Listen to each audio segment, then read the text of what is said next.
Pemirsa, maraknya usaha yang berdiri di pinggir jalan tanpa dilengkapi lahan parkir menjadi salah satu penyebab kemacetan lalu lintas. Kendaraan pelanggan yang parkir di badan jalan membuat ruang gerak kendaraan lain menyempit, terutama pada jam-jam sibuk.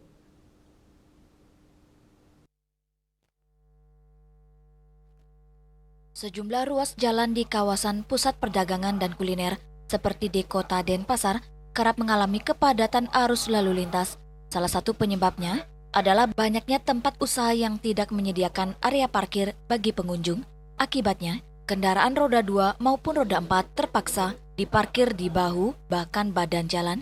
Kondisi tersebut mengurangi kapasitas jalan dan menyebabkan antrean kendaraan, terutama saat aktivitas masyarakat meningkat.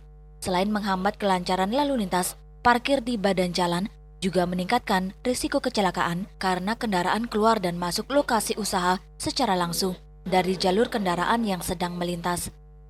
Dengan banyaknya ada usaha-usaha bisnis di sepanjang jalan, itu juga tidak menyiapkan lapangan parkir. Ini jadi lagi menambah kemacetan di sepanjang jalan yang memang tokonya tidak memiliki parkir. Inilah yang perlu dipikirkan antara. Profesor Putu Rumawan Salain berharap pemerintah bersama instansi terkait memperketat pengawasan terhadap perizinan usaha, termasuk kewajiban menyediakan lahan parkir. Dengan tersedianya fasilitas parkir yang memadai, diharapkan kemacetan dapat dikurangi dan kenyamanan pengguna jalan tetap terjaga. Yana dan Dek Putra, Bali TV.